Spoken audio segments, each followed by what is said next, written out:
మంత్రి కాకాని గోవర్ధన్ రెడ్డి స్థాయికి తగ్గట్లుగా ప్రవర్తించాలని టీడీపీ పొలిటికల్ బ్యూరో సభ్యులు సోమిరెడ్డి చంద్రమోహన్ రెడ్డి హెచ్చరించారు.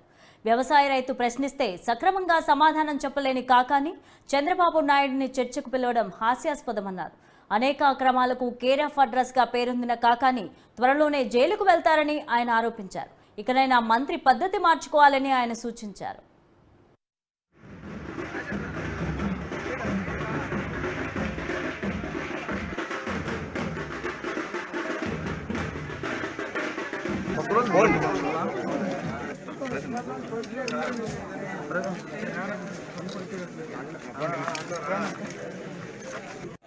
బాబు గారి సభ చంద్రబాబు నాయుడు గారు రా కదిలిరా బ్రహ్మాండంగా జరిగింది.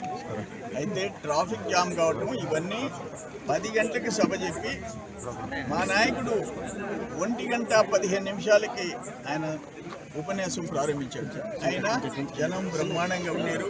చాలా సక్సెస్ఫుల్గా జరిగింది. నీ మాదిరిగా వాలంటీర్ల సభ కాదు, నీ మాదిరిగా కూలోళ్ళని దోలుకునే సభ కాదు. జగన్మోహన్ రెడ్డి సభ చూసాం.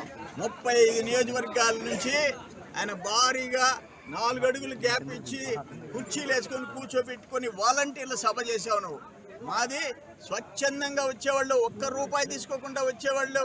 ఆయన కాకాని గోవర్ధన్ రెడ్డి ముతుకూరులో సభ పెట్టాడు, చూసాం కదా. ఆయన మైక్ తీసుకుంటే మొత్తం పరిగెత్తేసేసినారు. అటువంటి పరిస్థితి కాదు. ఈరోజు ఒక తిరుగుబాటు వచ్చింది. ఒక తిరుగుబాటు ఈ మంత్రి కాన్స్టిట్యున్సీలోనే ఇట్టుంటే ఇంకా రాష్ట్రంలో ఎట్టుంటుందో ఆలోచించండి. ఈయన మొన్న పాలచెల్లిపాడులో చేరితే నిన్న వాళ్ళని పోలీస్ స్టేషన్ పిలిపిస్తాడు, మొన్న ఇంకొక ఊర్లో చేరితే పక్క రోజు తప్పుడు కేసులు పెట్టిస్తాడు. ఈ బతుకంతా వ్యవసాయ మంత్రి బతుకంతా తప్పుడు దావలే తప్ప నీకు దమ్ము లేదు. నిజాయితీగా ఈ పని చేశాను, నాతో అభిమానంగా ఉండండి అని చెప్పే దమ్ము లేదు నీకు. అందుకని ఇప్పుడు మాజీ ఎంపీటీసీ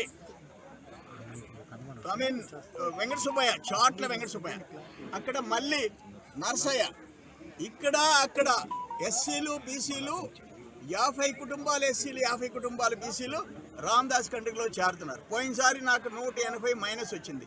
ఇప్పుడు 250, 300 ప్లస్ వస్తుంది. రామదాస్ కంట్రీ పంచాయతీల్లో ఎదుర్కో, నీకు దమ్ముంటే ఎదుర్కో. ఏ ఊరు కూడా నువ్వేం చేయలేవు. నన్న గుడ్లూరు వారిపాలెం ఎటు జరిగింది, పేడూరు ఎటు జరిగింది, పాలచెల్లిపాడు ఎటు జరిగింది. వర్ష పెట్టి రేపు మళ్ళీ అమ్మవారి పాలెం ఉంది పొదలకూరు మండలంలో. అమ్మవారి పాలెంలో నీకు జన్మస్థలమైన పొదలకూరు మండలంలో అమ్మవారి పాలెం వచ్చి చూసుకో, కాసుకో.